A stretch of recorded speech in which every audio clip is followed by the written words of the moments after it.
Broadcasting live from Herring Auditorium in Fairbanks, Alaska, this is Dark Winter Nights, True Stories from Alaska. My name is Rob Prince. I'm chair of the journalism department at UAF and your host for an incredible night of True Stories from Alaska. Which condiments require refrigeration and which don't? I'm constantly confused by this. Every time we have Tabasco, I have to check the entire bottle and figure out, does this go in the refrigerator? Does this go in the pantry? There's a lot of temptation to ignore those refrigerate after opening instructions. Our next story is a cautionary tale about the consumption of dubious condiments. Please welcome Eric Stevens with a story we call I Love You Anyway. Wow, hello there. Well, so my spouse and I got married in December of 2001, December 15th, nice quasi-solstice wedding. And by 2003, it was time, well, you have an anniversary every year in December, so what are we gonna do this year? My spouse Deanne says, well, how about we have a little adventure, an Alaskan outdoor adventure. Even in the winter, you can do this. So there's Tolovana Hot Springs, right, north of town, about an hour's drive on the Elliott Highway. Let's go there. We'll ski in 11 miles over the up and down and all that. We'll get into the rustic cabins there in the hot tubs. We'll soak in the tubs. We'll have dinner. I'll whip up dinner. It'll be great. And we'll come back the next day, and it'll be fun, just a little micro adventure. Okay, what could go wrong? So let's go do that. And so we have Deanne's trusty old Subaru. Subarus are indestructible, or almost. Nice blue old wagon. And it's Deanne and me and the old orphan husky cow dog. He looked like a cow. He was white with a couple of black splotches. Good guy named Mr. Gertz. And the three of us head out. And when you go to Tolovana Hot Springs, the first thing you want to do in December is not leave at 11 in the morning because there's only so much daylight to work with, so you got to leave early.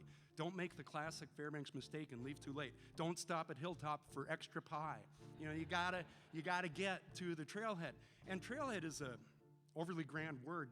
Elliott Highway is kind of grand, but when you're driving down, it's this dirt road, and then there's a wide spot in the road, and you pull in on the left, and that's the trailhead, just this wide spot in the road where cars park, and we go up there, and that place, it's always windy at that trailhead, always. I've been there 3 times, but it's windy. The sample size of 3 shows 100% accuracy.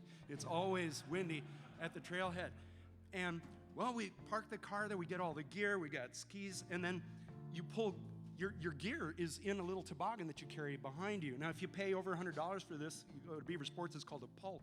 If you go to Fred Meyer's, it's called a sled. You just get it for $10. But the nice thing about a pulk too, and you can make this yourself, is if you have PVC piping you can put around, you have this strap around your waist, the piping goes back to the toboggan. That's important because when you're going downhill, you don't want the thing to run you over and all that. So we've got some mix of nice pulks and kind of homemade toboggan with duct tape kind of thing. So we got a couple of those. The dog even has a little vest with, so we can carry the dog food and everything. This is great. Park the car. Oh, it's near blizzard conditions, but it's just getting light out. This is going to be perfect. And okay, maybe not literally blizzard conditions by National Weather Service definition, but close. And I'm from North Dakota, and it's a lot like that up there. And we have a northeast wind, maybe 15, 25 miles an hour. Temperatures are 0 to 10 below kind of thing. Not too bad by interior Alaska standards for December. But, you got to have good gear on and all that. So, as the Norwegians say, there's no such thing as bad weather, just bad clothing. So, gear up. And out we go. And when you leave that parking lot, you go right downhill, and this is so much fun. Get out of the way, dog, and woo! And you crash once in a while, but that's okay. And you go down, and then this flat, cold part, and then you come up, and then you're up on this knob of terrain where it's too brutal for trees, that it's always windy, and it's just bare. It's like this, and there's nothing. And you just try to get through that part as quick as you can because of the wind, and you're going, and then you come down, and there you are. 11 miles later, we made it past the moonscape. Now we're at the hot springs. So we have this cabin. It's rustic. Rustic means no water, no electricity, no heat, other than what you facilitate yourself by firing up the wood stove, by going out to the little hole in the ground and getting water out of there. And they have a Coleman stove, so if you bring some of your own fuel, you can cook things up. We get there, we get things squared away. I'm unpacking the sleeping bags to put on the little bunks there and everything, and Deanne says, we're going to have dinner. This is anniversary dinner. She pulls out, it was in my Polk, I didn't even know it. She was clever in that way. And there's steak. We're going to have steak and a bottle of champagne. This is going to be so much fun. So she whips it together there, and I'm straightening things out. And then I don't do much but sit there, wait for food, I guess. And, okay, here's steak. And this is our anniversary dinner, even by candlelight. It had to be candlelight, but it was candlelight. Anniversary dinner. And then Deanne says, oh, Eric, would you like anything with your steak? And I thought, well, is there asparagus? And she said, no, I mean, like, here we have some salt and pepper was about all she brought. And I'm from North Dakota, so that's where it stops. You got to draw the line, because there could be moral corruption beyond the salt and pepper stage. But Deanne sees, at these cabins, you should bring everything, because if you want to have toilet paper, bring toilet paper. But there might already be some toilet paper there. There's this old deck of playing cards from the Eisenhower administration or something like that. There's stuff in the cabins, but you never quite know what it's going to be. Well, we get there, and on the windowsill in this little cabin is a half-empty little bottle of A1 steak sauce with a nice little bit of crust around the cap there. And Deanne says, well, how about some steak sauce? And I said, well, no, I'm going to, remembering the North Dakota thing, I said, no, I better not. Don't want to get too crazy. And she says, all right, suit yourself. And she puts it on there and says, this is pretty good steak sauce. I go, okay. And we have dinner. That's great. The dog gets dinner. We go out and soak in the hot tubs for a little bit. Oh, that was fun. We go back. We're going to finish off the champagne, go to bed. This has been the greatest little anniversary trip ever. Next morning, we get up. And a lot of my life is about being oblivious. And so I don't notice things until afterwards when they're explained to you, and you go, oh, yeah. Well, it turns out that morning, Deanne woke up, and she didn't feel so good. And so you're out camping. What do you have? You got to have oatmeal, right? Instant oatmeal. That's what makes the world go around. And so, oatmeal, I love oatmeal. Bring it on. And, Deanne eats her oatmeal, and well, we got some extras. I'll take it. So I eat that all up. And I go, okay, well, I got to wax up the skis. We're going to get ready to go. Oh, so I'm out waxing the skis, and then Deanne discreetly and subtly and without my knowledge goes to the outhouse, and blah, it's all gone. Got rid of that oatmeal. She's sick. She is in a bad way. But she comes out of the outhouse like this. And so I don't know. And okay, I got your skis waxed up. The pulks look good. We're ready to go. Okay, let's go. So 11 miles back to the car. This is the journey of the day. It's just starting to get light out. Perfect timing. We hit the trail, go up, and we get up to that. We're starting to get to that knobby moonscape part on the top. And we get there, and then I'm thinking, okay, from what I've learned about being outside, these kinds of things, where this is a whole day activity, you got to drink water before you're thirsty. You got to eat food before you're hungry. You do not want to crash aerobically. You don't want to fall behind on this stuff. So I announce when we get up to the top, hey, how about a snack? You want some M&Ms or something? Deanne goes, nah, I don't really like M&Ms. And I said, okay, I'll eat M&Ms. You want some water? We got some water. You should drink water. And she says, no, I'm not thirsty. I go, well, you got to drink. Here, drink some water. Come on, you got to drink. She goes, okay. And she takes a couple sips of water and hands me back the water bottle, and I'm putting it away. When I hear this sound, I look up, and there Deanne, she goes like this. And it's gone. And I said, what's going on? She says, oh, I don't feel good. Earlier, I couldn't keep my breakfast down, and I'm nauseous, and I'm tired, and I just want to take a rest. And we've gotten up to the part of the trail where there's no resting here now. We're in the moonscape part, and the northeast wind there, like 15, 25, and we got to keep moving. You got to keep going. And the car, we're not going to wait for tectonic drift to take us to the car. We got to go. And I'm starting to get a little worried about this. Okay, so I say, let's go. I'm going to ski behind Deanne so that if she wants to stop, and she's slowing down, and I give her this friendly little encouragement called a nudge. Like, okay, let's go. Got to keep going. She goes, yeah, whatever. And I go, go. And she keeps slowing down. And I go, come on. And I'm watching the time, and I'm German anyway, so it's all about time. And come on. And at one point, we're not going to make it. So I go, come on, Deanne, we have got to go. And she stops. And she turns around and she says, "Quit pushing me!" And then I thought, we are going to die out here. This is not working out. So I said, okay, and we'll back off, but we got to keep going. Okay, we'll keep going. We get down in that bottom part, and I came up with this bright idea. I'll tell you what, Deanne, just unbuckle your pulk. We'll leave it here, and we'll get up this last couple miles up to the car, and which I don't tell her, but I tell myself, and the car will start. And then you can sit in the car with the dog, get all warmed up, and I'll come down, be the superhero, and I'll ski down and grab your pulk, and I'll ski up with that. And then we'll load up and go back to town. Okay, great plan.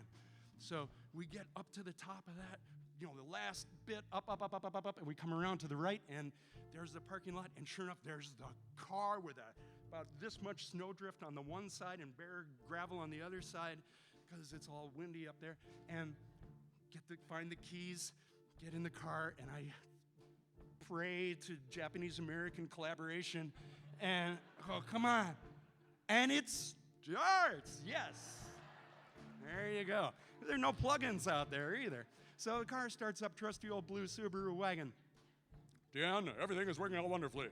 You stay here, the dog will stay here, and I will retrieve your gear. Be back shortly."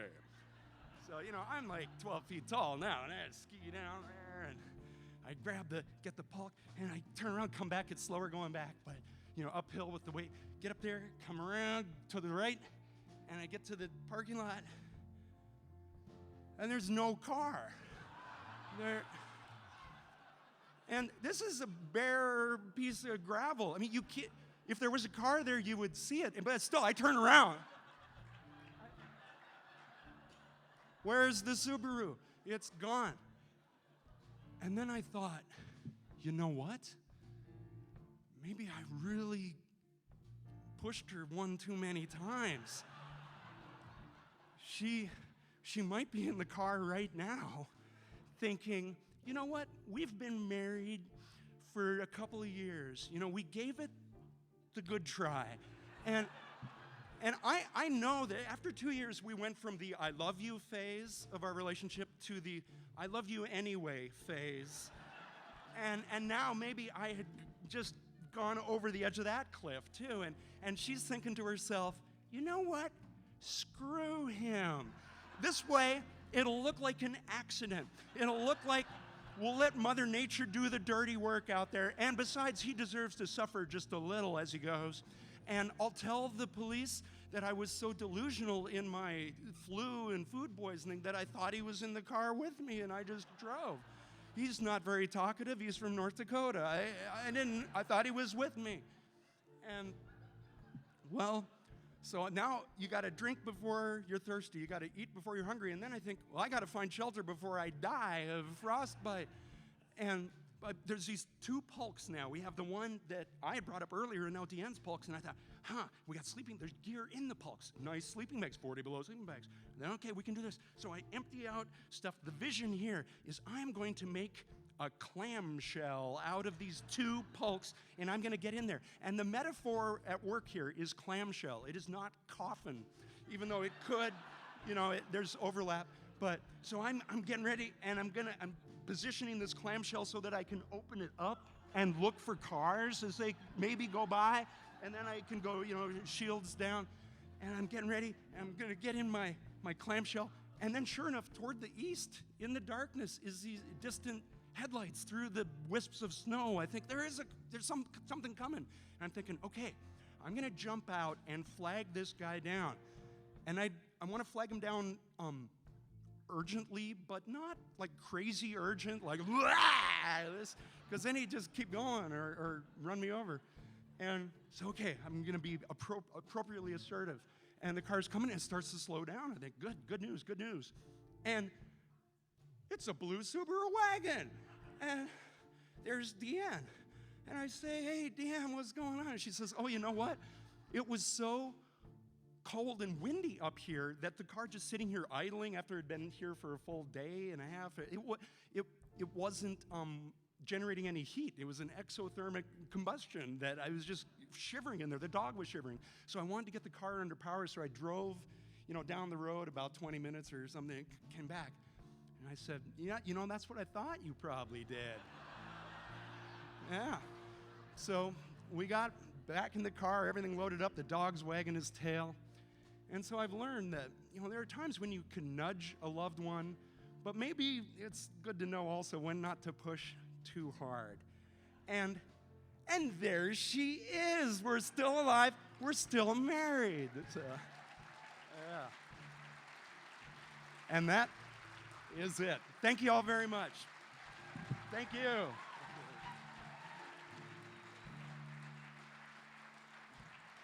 Eric Stevens. Okay, here we go. Our audience storyteller is Amanda Byrd.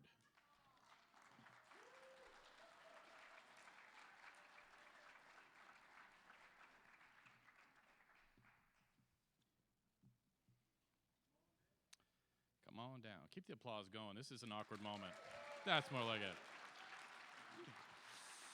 Hey, thank you. Wow. Hands? Yeah, a little shaking. Wow, thank you very much. Okay, so I'm from Australia, and the most dangerous animal in Australia is like little, like spiders and snakes and stuff. So when I moved to Alaska, I encountered bigger animals like moose. And I've since learned that moose are kind of the most terrifying animals in the state. I will take a bear over a moose any day. So there was one year when I was racing, when I moved to Alaska, I pretty much jumped in 2 feet and decided to get sled dogs. And so there was one year that I was ski jawing that I was labeled the moose magnet. And I was given this name from one of the local ski jawers, Tom McGrain. He said, one person every year is the moose magnet, and I think you are it. And pretty much every year, every time I went out ski jawing, I had a moose encounter, whether it was running across the field or running beside me, or the 3 dogs that I had in front of me and the cow and calf that I'd split on the trail. And I was like, oh my gosh, what am I going to do? Okay, I'm just going to duck and yell to the dogs, on by, and I could have slapped that moose on the side, but I didn't get kicked. So a few years later, I was in the Limited North American. I was in the 8-dog class, and I was currently in 5th position, and it was the second day. And there was some moose on the trail that I'd heard about. And on the second day, there'd usually been a second day moose somewhere. You'd see a flicker of a moose somewhere, and maybe there'd be a moose over in the field or something. But this day, I'm going along. My team is just hauling butt. We're in 5th place. We're doing really well. And the ears of my dogs go up at about 1.5 miles into the race, and I'm like, oh crap. And when you see like in a documentary or a reenactment that it just looks too clear, it's too real for what actually happened. So I'm on my sled dog. My dogs are hauling butt. They're probably doing like 22 miles an hour. And a moose comes out of the woods, and the dogs just stop. And my dogs actually stopped and lay down on the trail. And I had so much momentum that I actually went over my wheel dogs and landed between my wheel dogs and my team dogs. And at this point, I then fell to the side. And so there's a moose standing right over the top of me. And has anyone here heard a moose roar before? Put your hand up. All right, so I'm not alone. I am not alone. That moose roar. And they roar. So I'm laying down, and I am on the ground. I've got 2 dogs behind me, 6 dogs ahead of me. I'm on the ground, and this moose is standing over the top of me, and it has just roared in my face. And I don't know what to do. I'm like, okay, I've never been told what to do when a moose roars at you and it's standing over the top of you. So do you move fast or do you move slow? It's like, okay, with bears, it's like, don't run. What do you do? So I'm like, oh crap, okay. So during this thought process, the moose jumps me and is now standing on the other side of the trail and is looking at me like, oh yeah? Really? You're gonna deal with me? And I'm like, oh crap, okay, really think about this. I'm like, okay, here's what I'm gonna do. I'm gonna stand up, I'm gonna run backwards and run over the back of my wheel dogs again, so now my team is entirely in front of me, and then we're gonna go. So I'm like, okay, this is how it's gonna go. Yep, it's gonna happen. So muster up the courage, stand up, run backwards, jump the dogs, line the team out, get the dogs up and say, let's go. And so off they go. And we're going now. We've still got, I think, about 9.5 miles to go of this race. And I'm standing on my sled going, oh my gosh. And I start to put my foot on my mat to slow the team down. And then I start going sewing machine leg. I'm like, oh my gosh, okay, stop. How about I put both feet on the mat? And then they're both going. I'm like, oh my gosh. So I'm like, okay, I can just deal with one. I'll just do sewing machine leg for the rest of the 9 miles. And as I went around the turnaround judge, I yelled, moose attack, moose back there. And so they had told the finish line judge that there was an angry moose out there. So I finished, I was like, oh my gosh, this is the scariest thing. I finished, I got to my truck, put my hook into the ground, and burst into tears. And it was the most terrifying event.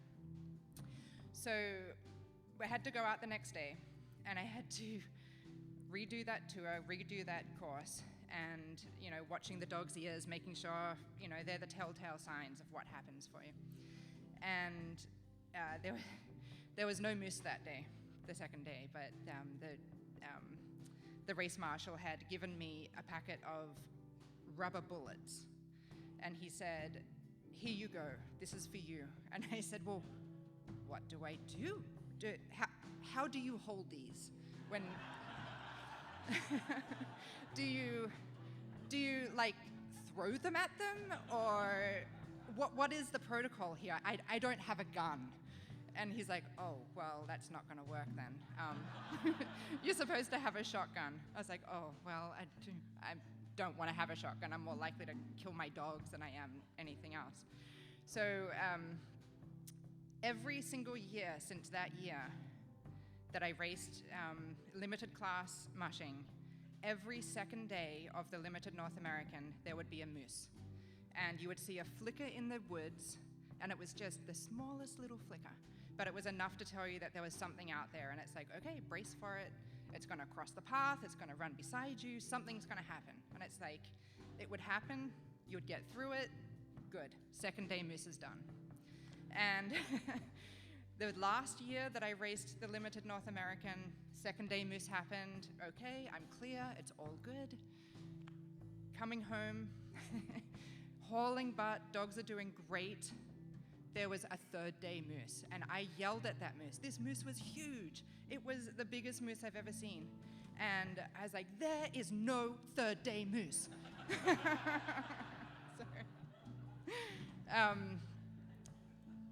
So anyway, that was my moose story. So thank you.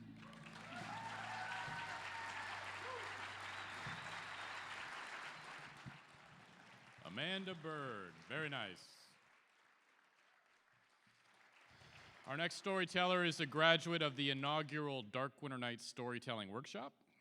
I'd like to take full credit for her storytelling ability, but frankly, it's not possible that she got this good in the short amount of time that we had with our students. So please welcome Kaiti Ott with a story we call Murphy's Law.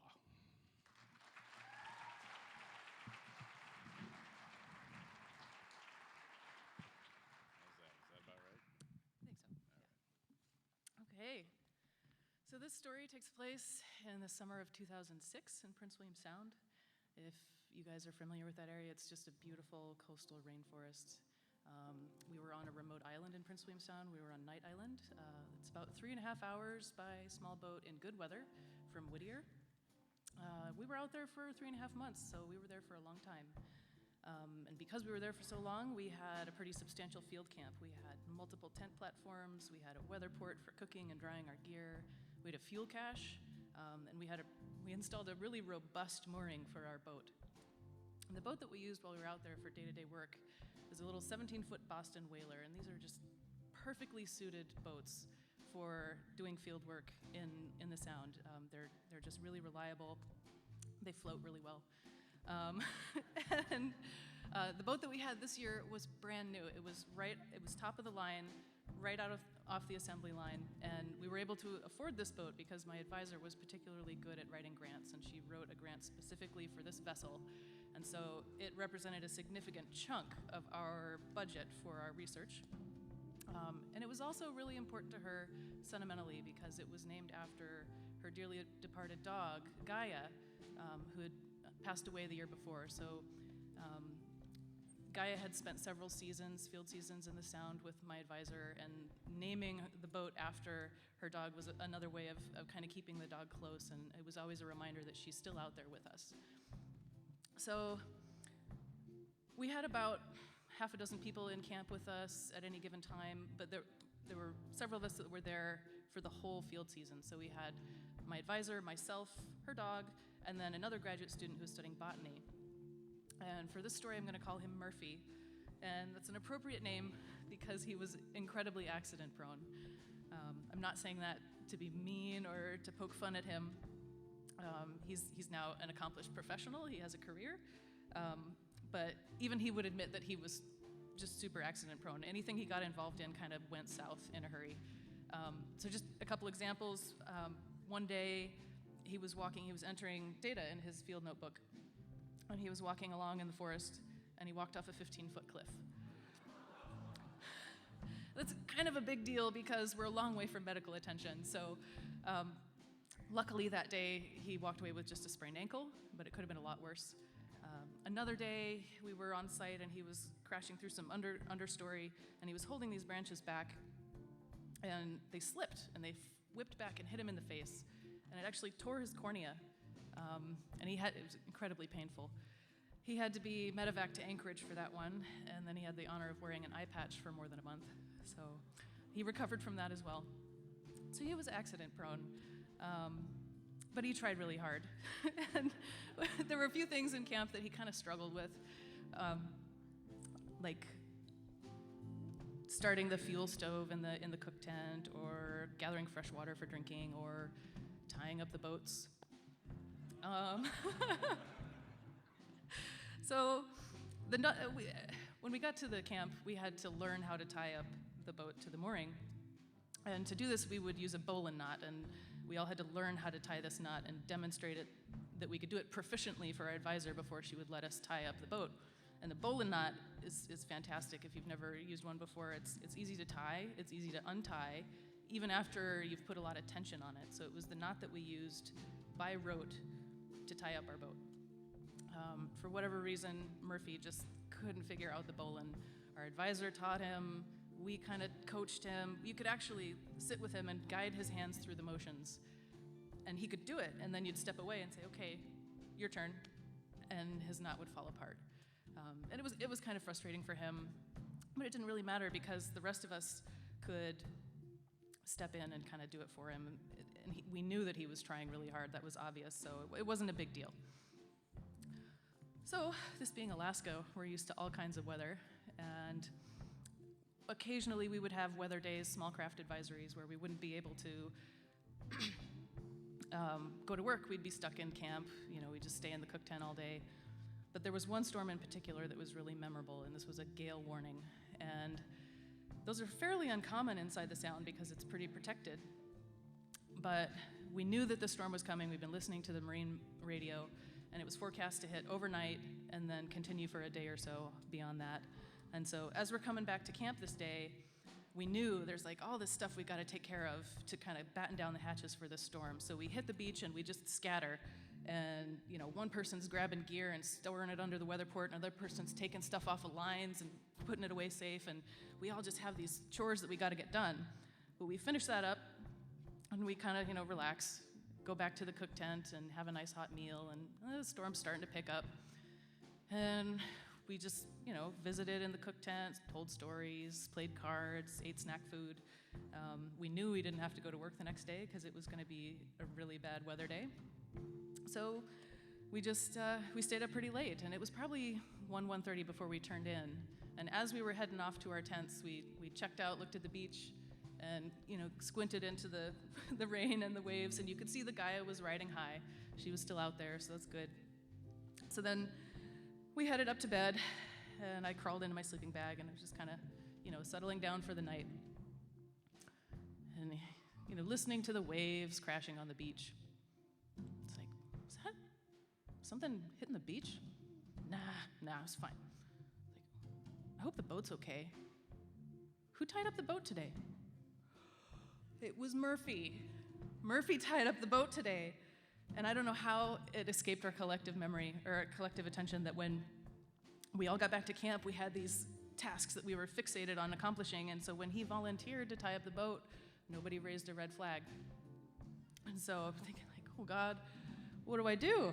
Well, it's probably fine, because, she was still on the mooring when we went to bed, so she's not going anywhere. So I was like, just try to go to sleep. It's fine. Just sleep. The more I could hear the waves crashing and imagining the sounds of things hitting the beach and imagining the boat getting wrecked.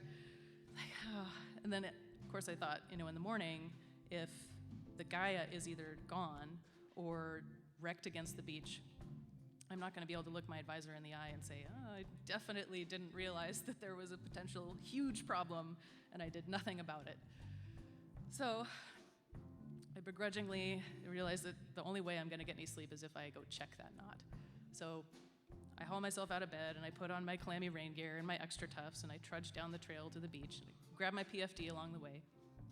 And I get out there, and the guy is still there. It's good.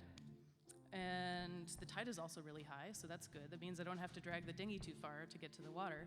So in order to get out to the Gaia, we would use this little inflatable dinghy. It's like a one-person inner tube with a floor and oarlocks. And you would just use it to ferry yourself from shore to the Gaia. So it took a while for me to launch into the waves and the wind. It was kind of a bear, but I eventually got away from shore and started heading out toward the Gaia. And I got out there, and I crawled over the rail, and I knew I'm only gonna be there for like 30 seconds tops, because I'm just gonna check this knot. So I real quick tied up the dinghy with a half hitch, and I ran to the front of the bow, and I pulled up that bow line, and I fixed my headlamp on that knot, and it's perfect. There's nothing wrong with that knot. It is textbook. I don't know how he did it, but he did. And so I'm kind of incredulous for a minute, like, cool, okay. So I drop the knot, and I turn around just in time to see the line on the dinghy unravel and go whoop. Like, oh, that's ironic. So now, I mean, this is bad, because there goes my ride to shore. And it sounds funny, but it's I don't have a whole lot of options here. I could swim for it, but that'd be really stupid, because it's the middle of a gale and it's dark and nobody knows I'm out here. I could wait overnight for somebody to get the dinghy and bring it back to me, or I could try to catch the dinghy with the Gaia. So that's really my only option. And I've got to do it in a very short time period, because I've described this beach, but it's not the kind of sandy, soft beach. This is a rocky, bouldery beach. So any boat that gets pushed against this beach is going to be destroyed in short order. So I don't have a whole lot of time to catch the dinghy before it gets back to the beach. It gets into shallow water where I can't follow it.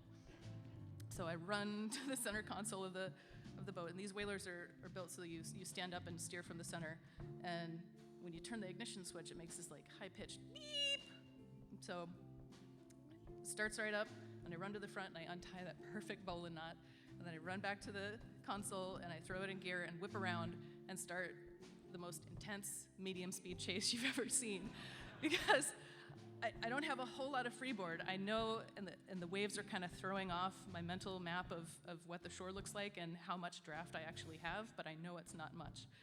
And so I'm chasing after this dinghy, and I don't want my momentum to carry me beyond where I can actually stop. And I know I'm getting shallow, and I'm anticipating any moment I'm gonna feel the hull ground out.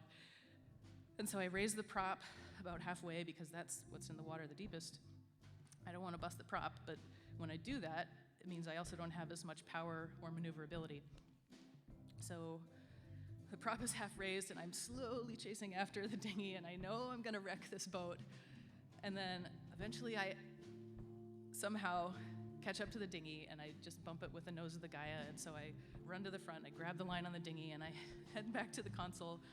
And now, my only option is to back straight up the way that I came in, because if I were to try to do a U-turn, I would be broadside to the waves, and that would immediately push me against the beach. It'd be over in a heartbeat. So my only option is to just back straight up. And so now I'm backing straight into the waves. I don't have as much power from my half-raised prop, and so it's an extremely slow process. And the waves, now that I'm backing straight into them, are coming over the transom and filling the boat with seawater. But it's working. It's working. I eventually get back into deeper water, and I'm able to lower the prop and then turn around and head back out toward the buoy. And I'm tying up, and I realize I probably better spend a little bit of time bilging all this seawater out, because there's probably about a foot of water in the hull of the Gaia now, and that's a lot. But so I'm bilging, and I'm just kind of breathing a sigh of relief and thinking, thank God, nobody got hurt. I didn't destroy our boat, and nobody knows. So I jump back in the dinghy when I finish that chore, and I'm, just thankfully rowing back to shore. And I look over my shoulder, and there's somebody standing on the beach. Like, somebody got up after all. And I can kind of tell from their posture that they are not happy. And so I hit the shore, and it's my advisor.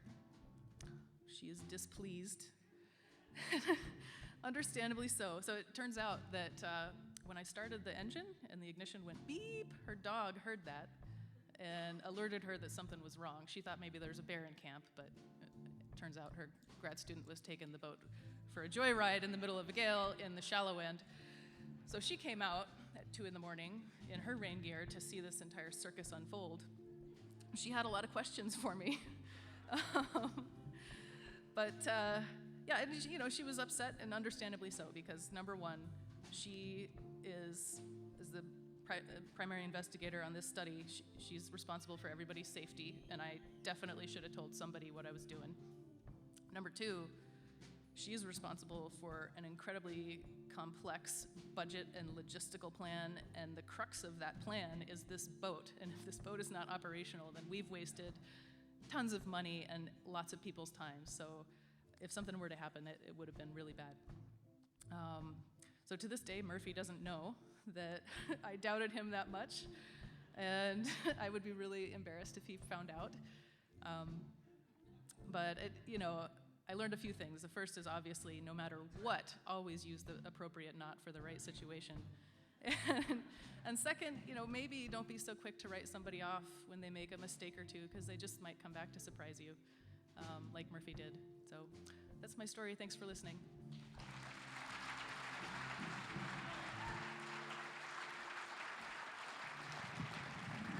Kaiti Ott. Alaska can be weird in some ways. You'd think that a commercial pilot, when your coworkers found out you'd once caused a plane crash, that they'd go running for their lives. But our next storyteller discovered that Alaskans can have very different responses to past, shall we say, miscalculations. Please welcome B.J. Bennedsen with a story we call Second Chances.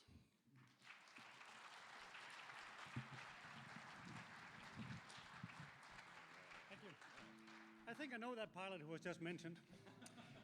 So, in 1992, I was a newly minted aircraft mechanic, and I was going to Alaska. I got a job as a general kind of fix-it guy at this little fish processing plant just down the coast from Yakutat, a place called Dry Bay. So I went out to Seattle to meet up with my new boss and eventually lifelong friend, Pat. And like it's just the most normal thing in the world, him and I, my little red toolbox, we pile into his single-engine Piper Pacer wheelplane, and we go up the coast.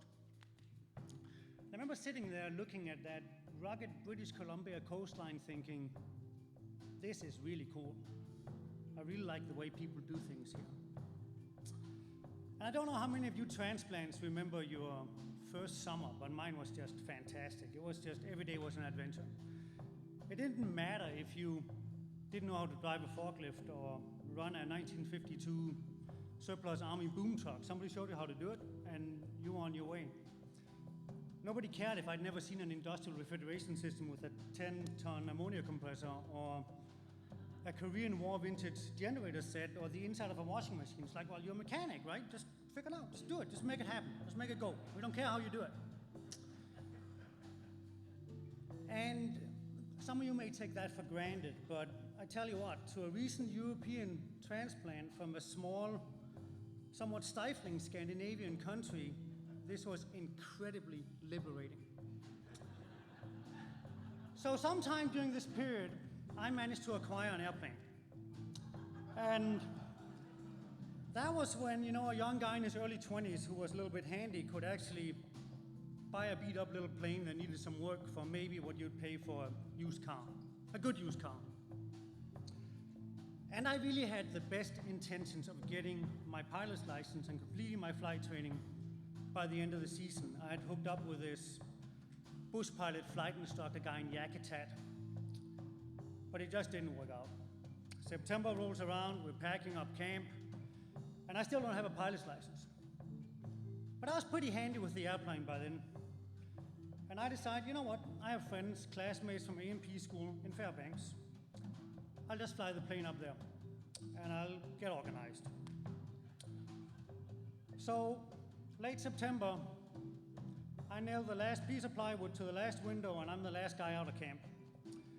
And I fly to Cordova. The weather in Cordova was not exactly great. Specifically, I couldn't make it up the Copper River Valley into the interior. So I had to sit it out.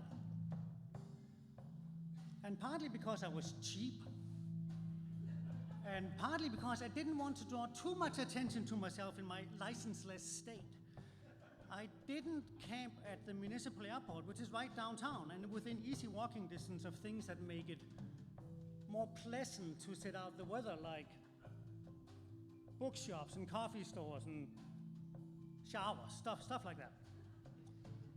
Instead, I camped at the Jet Airport, and as you know, that's 11 miles out of town.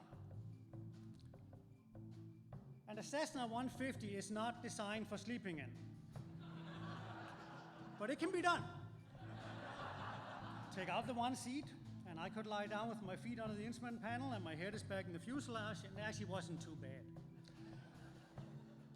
But after a few days of this, I'm really low on food, and I'm out of books to read, and I'm really, really tired of this action in the rain. So as soon as the weather clears a little bit, I'm out of there. And I make it to Golcana without incident. And the weather on the other side of the mountains there was just fantastic. Beautiful Indian summer day, clear blue skies, unlimited visibility, sunshine. Yes, I'm gonna be in Fairbanks tonight. So I gas up the plane and I go to get a weather briefing. And the weather office was this little ATCO trailer thing. It had no windows. I swear it was 90 degrees in there. And it's being manned by this guy in bike shorts and a really tight t-shirt, and he's chain smoking cigarettes. So I'm having a very hard time focusing on the briefing because for one thing, I'm trying to not breathe. And he's also telling me stuff I don't want to hear. Winter storm warning, Isabel Pass closed, heavy snow at times, visual flight not recommended. So I go back outside, and I look at my airplane that I don't want to spend another night in. And I look at that clear blue sky, and I say, well, okay, Mr. Bike Pants, but I'm going. So by the time I make it maybe 2/3 of the way across the Denali Highway, I see the first few flurries. And by the time I get to the parks and I turn north, it's really kind of snowing. And by the time I get kind of not too far south of Windy Pass, where the mountains really start to close in, I'm maybe at 300 feet, I can see a quarter mile, and the mountains are completely obscured on both sides. And I realized that, man, this is the sort of thing you've been reading about in accident reports. The pilot continued visual flight, into instrument conditions without being equipped or trained to do so. And you know what happens is you get in the cloud and you don't know what's left or right or up or down, you just lose control and you crash. Or alternatively, you just get forced lower and lower and you lose your way and you turn up into the wrong canyon. And by the time you realize it, you can't get back out of there. And either way, the result is oftentimes fatal. So I decided to turn around, but it's socked in behind me. So I'm kind of trapped. So I'm starting to get a wee bit concerned by now. And I decide that I just have to land and sit out this storm. And I kind of have to do something right now because I admit I was having a little bit of a tough time keeping together by now. There was actually an airstrip right below me, but it had snow on it, and I didn't know how much snow, and I was worried that here I am, my little nose-wheel airplane with a little 6-inch tires, and I'll dig in and nose over and wreck the plane. Then there was a Parks Highway, but it had a fair amount of traffic on it, and I couldn't quite figure out how to land and get off the road, and I just couldn't get that one through my head. Then I see this little gravel road. The park is going north and it curves off to the left, and this little gravel road keeps going straight. And it's been plowed. And it's kind of short. And it's kind of narrow. And there's snow berms on either side, and there's trees. But it's adequate, it'll do. Also, at the approach end between the Parks Highway and the little gravel road, there's a big, like an 8-foot ditch. And right off to the left, there's a big stack of construction material, like railroad ties or something, 5-6-foot stack. Okay, I'm going for it. So I fly my little 250-foot pattern, and I line up with this road.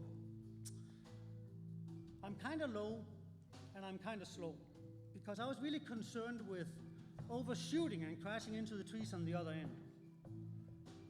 As a matter of fact, I'm what you would call behind the power curve. And what that means in a nutshell is, at this point in time, it doesn't matter how much gas I add. I will hit the ground. The only question is whether I make that road or I go in the ditch instead. The airplane was also equipped with what you call a stall horn. And that's a little doodad that warns you when you get real close to the airspeed below which you can no longer sustain flight. And the airplane literally stops flying and drops. And actually, when you land a small airplane, you actually want that to happen in your final landing flare when you touch down and settle gently onto the ground, but you want it to happen 2 inches above the ground. You don't want it to happen 50 feet in the air.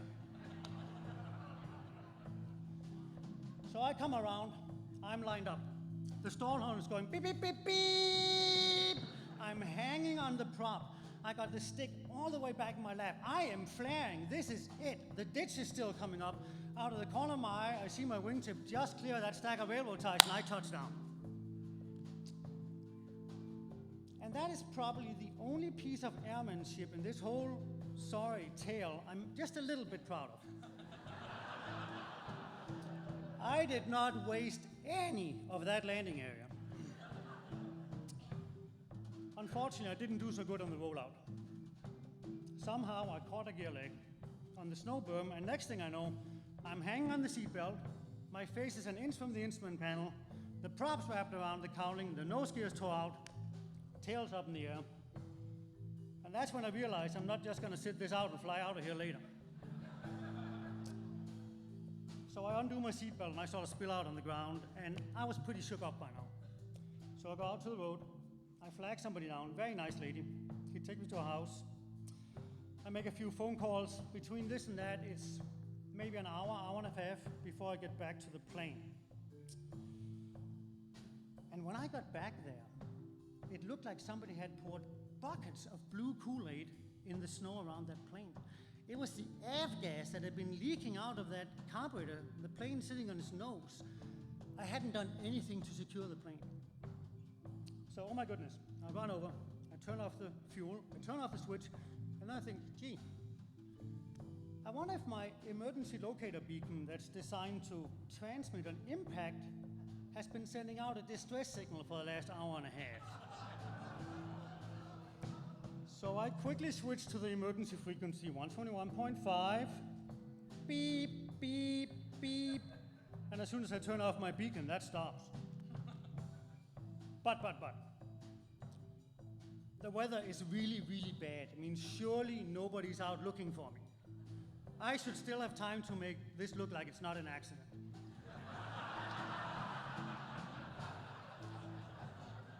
Then I see this Suburban come down the Parks Highway, and it's going really slow. And then it gets to where you can just barely see the tail of my plane above the willows, and it stops.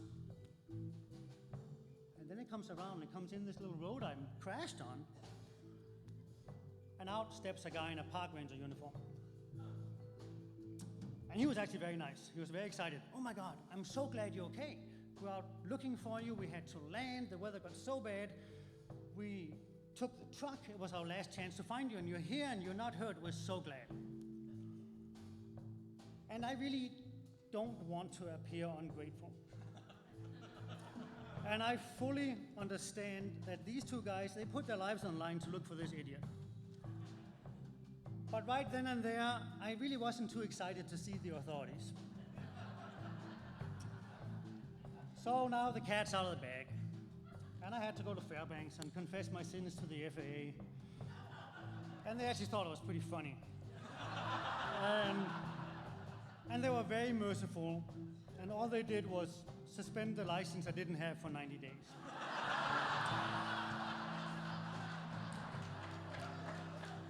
And that is more or less the end of the story of the plane crash. But there's an epilogue to this story. So a few years later, I get my first professional pilot job. And I was working for this company that operated these big old World War II cargo airplanes. And the way you learned to do that was sort of the old-fashioned way. You know, you get hired with a minimum of training and experience, and then they put you in the co-pilot seat with a grizzled old experienced captain, and he tries to teach you the ropes without hurting anybody. So by definition, when you're a new co-pilot, you're kind of a dangerous idiot. But you know, I got along good with those guys. And I must have shown some aptitude because they were good to me. They taught me a lot of stuff. And after the first 5 weeks or so, we're taking a plane back to Fairbanks for maintenance. And we're going up the Parks Highway. And I realized that we're coming up on the crash site. So I'm sitting there looking out the window. And the captain kind of looks over at me and takes a puff on his Marlboro and, "What are you looking at, kid?" It's like, right down there, right there is where I crashed my Cessna. "You crashed your 150? And then he had to have the whole story. And he thought it was great. Ha, ha, ha. Good for you, son. But no sooner had we landed in Fairbanks, and I don't even think I had the chocks under the wheels yet, and he's told this story to all of upper management in this company. Well, I'm a new hire. My new co-pilot. He was flying without a license. He wrecked his plane. He thumbed his nose at the FAA. He's a good guy. He's one of us. And somehow, I don't think that if you're a new hire at, I don't know, United Airlines, and something like that comes out of your murky past, that it results in instant status. But that's what happened. And I think that's what my story is really all about. So while we live in a place where the country is somewhat harsh and unforgiving of stupid mistakes, the people are not. People will give you second chances 10 times over as long as you keep trying. And something that out there in the real world would be this black mark on your resume, you know what? Here it's just a good story. Or perhaps it even works to your advantage. And that's the kind of place we live in. Thanks for listening.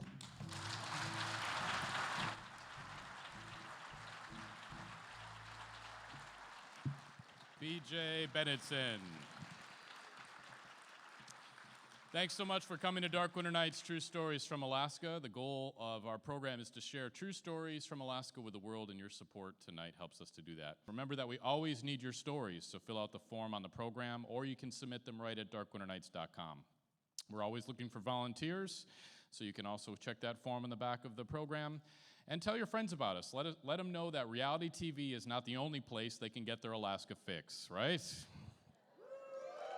Perfect. Anyone, anywhere can listen to our radio program online. Remember, these are the stories we tell up here in Alaska on Dark Winter Nights. Good night.